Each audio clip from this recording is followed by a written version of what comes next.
নমস্কার বন্ধুরা, তৃপ্তির রান্নাঘরে আপনাদের সবাইকে স্বাগত। আমার ভিডিওটি যে যেখান থেকে দেখছেন আশা করি আপনারা সবাই খুব ভালো আছেন।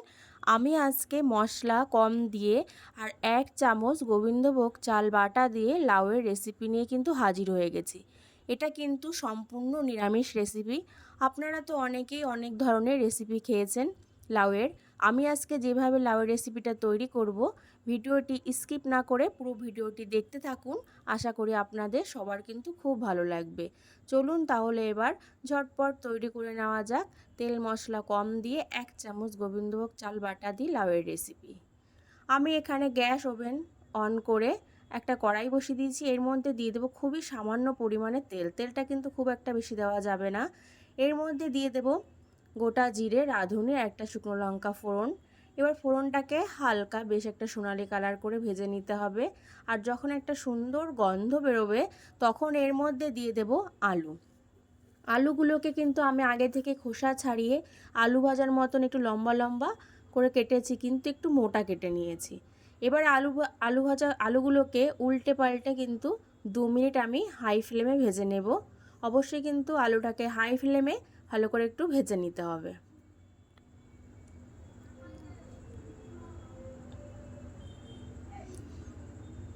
দু মিনিট হয়ে গেছে, এর থেকে আর আমি বেশি ভাজলাম না। এর মধ্যে দিয়ে দিলাম আমি লাউগুলোকে দেখুন আলুর মতনই কিন্তু একদম সরু সরু করে কেটে নিয়েছি, কেটে ভালো করে ধুয়ে নিয়েছিলাম। সেই লাউগুলো দিয়ে এবার আবারও ভালো করে একটু প্রথমে কিন্তু মিশিয়ে দিতে হবে। লাউগুলো মেশানো হয়ে গেছে, এবার এটাকে ঢেকে দেব লো ফ্লেমে 3 মিনিটের জন্য। 3 মিনিট হয়ে গেছে, আমি ঢাকনাটা তুলে নিলাম। ঢাকনাটা তোলা হয়ে গেছে, আবারও কিন্তু সব কিছু প্রথমে একটু ভালো করে মিশিয়ে নেব। সব কিছু ভালো করে মেশানো হয়ে গেছে। এবার এর মধ্যে দিয়ে দেবো স্বাদ মতো লবণ, পরিমাণ মতন হলুদ গুঁড়ো। লবণটা কিন্তু যে যার স্বাদ অনুযায়ী কিন্তু ব্যবহার করবেন। আর দিয়ে দেবো এখানে আদা আর কাঁচা লঙ্কা বাটা, ঝালটাও কিন্তু যে যার পছন্দ অনুযায়ী ব্যবহার করবেন। আর 1 চামচ গোবিন্দভোগ চাল বাটা। চালটাকে ভালো করে ধুয়ে ভিজিয়ে রেখে তারপর কিন্তু মিহি করে বেটে নিতে হবে। সেই চাল বাটাটাই আমি এখানে দিয়ে দিয়েছি। আর দিয়ে দেবো এখানে একটা টমেটো কুচি। এবার সব কিছু কিন্তু হাই ফ্লেমে উল্টে পাল্টে ভালো করে কষিয়ে নিতে হবে, যাতে মশলাগুলো সবজির সঙ্গে খুব ভালো করে মিশে যায়। ঠিক সেইভাবেই কিন্তু নাড়াচাড়া করে ভালো করে মিশিয়ে নিতে হবে।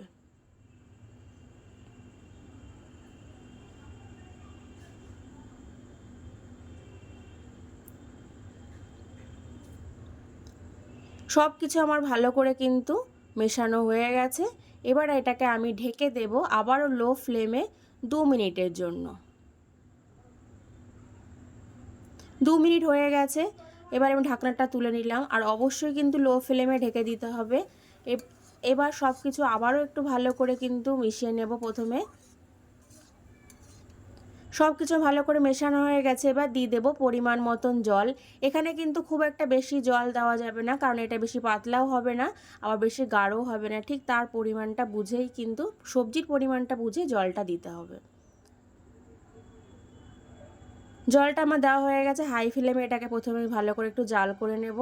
দেখুন যখন এরকম ফুটে উঠবে তখন এটাকে একদম গ্যাসের ফ্লেমটাকে কমিয়ে আমি 5 থেকে 6 মিনিট কিন্তু ঢেকে রান্না করে নেব। 6 মিনিট হয়ে গেছে, আমি ঢাকনাটা এবার তুলে দিলাম। ঢাকনাটা আমার তোলা হয়ে গেছে। এবার এর মধ্যে দিয়ে দেব প্রথমে চিনি, আর দিয়ে দিলাম ঘি। ঘি আর চিনিটাকে একটু প্রথমে কিন্তু ভালো করে এবার মিশিয়ে নিতে হবে।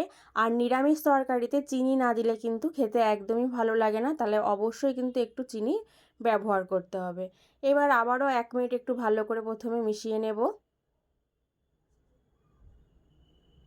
সব কিছু ভালো করে মেশানো হয়ে গেছে, আর কিন্তু এখানে জাল করা যাবে না। এবার গ্যাসের ফ্লেমটাকে আমি অফ করে দিলাম।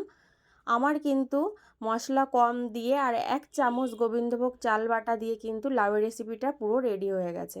আমি কি করে রেসিপিটা তৈরি করলাম তা কিন্তু আপনারা অবশ্যই লক্ষ্য করেছেন।